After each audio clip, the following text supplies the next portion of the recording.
সকলোকে নমস্কাৰ জনাইছোঁ। মই যোৰহাট ভগামখৰ ৰূপান্তৰ। খুব হৃদয়ে ভাল পোৱা, খুব অন্তৰে ভাল পোৱা পানৰ শিল্পী মোৰ অতি শ্ৰদ্ধাৰ মৰমৰ অনুপম শইকীয়া ডাঙৰীয়াৰে হয় এখন চিনাকি মুখ, কোনেও আচলতে পৰিচয় দিবই নালাগে। কাজিৰঙা বৰ ধুনীয়া খ্যাত অনুপম শইকীয়া ডাঙৰীয়াৰে আচলতে দাদা আজি যোৰহাটলৈ আহিলে, আমাৰ নিজৰ জিলালৈ আহিলে। কিয়নো আহিলে, কি কাৰণে আহিলে সকলোবিলাক ক'ব।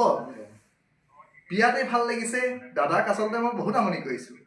কালিৰ পৰা প্ৰায় 6-7টা ফোন কল কৰি আছোঁ। দাদা ক'ৰ পালেহি, কি কথা কি বতৰা, এতিয়া বৰ্তমান ক'ত আছে, কি কথা কি কাৰণে আহিছে। লগতে মোৰ ককাইদেউ প্ৰশান্ত দাস ডাঙৰীয়াদেৱো আহিছে। আৰু লগতে মই এটা ভাল দাদাক খবৰ দিবলৈ ওলাইছোঁ। আমাৰ আৰাধনা সংগীত আৰু নৃত্য বিদ্যালয়ৰ সৌজন্যত নিউজ 18 অসম হয় সহযোগত এতিয়া আমাক এখন পত্ৰ দিবলৈ আহিছোঁ। দাদা হয় হয় 10 জানুৱাৰী হয় 10 জানুৱাৰীত আপোনালোকৰ হেঁপাহৰ ভোগালী নিউজ 18ৰ সহযোগত নহয় হয় মোৰ অফুৰন্ত শুভেচ্ছা জ্ঞাপন কৰিছোঁ। মই যিহেতু 10 তাৰিখে আমাৰ অনুষ্ঠান আছে চৰাইদেউ মহোৎসৱ, গতিকে চৰাইদেউ মহোৎসৱত মই থাকিম। মোৰ অনুষ্ঠান পৰিৱেশন কৰিব লাগিব, গতিকে আপোনালোকৰ তাত উপস্থিত থাকিব নোৱাৰিম, কিন্তু মোৰ অফুৰন্ত শুভেচ্ছা আপোনালোকলৈ জ্ঞাপন কৰিছোঁ। অনুষ্ঠানটো খুব যাতে জীপাল হৈ পৰক তাকে কামনা কৰিছোঁ। আৰু আজি আচলতে মই আহিছোঁ চিনামৰা জাতীয় বিদ্যালয়ত তেখেতসকলৰ বাৰ্ষিক অধিৱেশন, গতিকে সেই অধিৱেশনত আমন্ত্ৰণ কৰিছে অনুষ্ঠান পৰিৱেশন কৰিবৰ কাৰণে।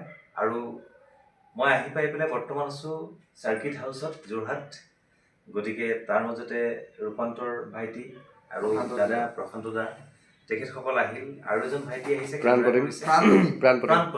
ভাইটি হিমান্ত ৰৌমৰীয়া। দাদা হয় ভাইটি হিমান্ত ৰৌমৰীয়া, জ্যোতিপ্ৰসাদ বৰঠাকুৰ আৰু মৃন্ময় গগৈ আপোনাৰ ওচৰলৈ আহিবলৈ বিয়াতে হেঁপাহ কৰিছিলে। কাজিয়া অকণমান বনভোজস্থলীত তেওঁলোক উপস্থিত হ'বলগীয়া হয়। গতিকে বাৰু যি কি নহওক, আপোনালোক তিনিজন আহিছে, মোৰ ভাল লাগিছে আৰু বহুত বহুত ধন্যবাদ জ্ঞাপন কৰিছোঁ।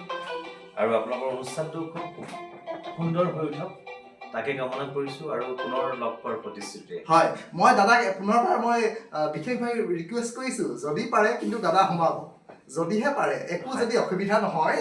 আমাৰ 10 জানুৱাৰীত হ'বলগীয়া অনুষ্ঠানটিত মোৰ দাদা অতি মৰমৰ শ্ৰদ্ধাৰ পুনৰবাৰ কৈছোঁ, অনুপম দা পাৰিলে এটা পাক মাৰিবই। হয় শেষত আমি এই ভিডিঅ' ভাগৰ পৰা আমি মাত্ৰ বিদায় মাগিছোঁ। প্ৰশান্ত কিবা ক'বা নেকি? খালি দাদা ভালে থাকক, আমি সদায় বিচাৰোঁ আমাৰ মাজত এনেকৈ। আজি সৰুৰে পৰা আমাৰ গান শুনি আছোঁ, কাজিৰঙা বৰ ধুনীয়া বুলিয়ে নহয়, প্ৰত্যেকটো গানতে আমি এটা বেলেগ অনুভূতি পাওঁ। যিহেতু কি কওঁ, আপোনাৰ ক'বলগীয়া কোনো ভাষা নাই। আমিতো পায়ে থাকোঁ আপোনাক লগ, মইতো গুৱাহাটী জ্যোতি চিত্ৰখনত আপোনাক লগ পাইছোঁৱেই। আৰু প্ৰত্যেকটো অনুষ্ঠানত লগ পোৱাৰ সদায়ে আশা থাকিল। ভালে থাকক।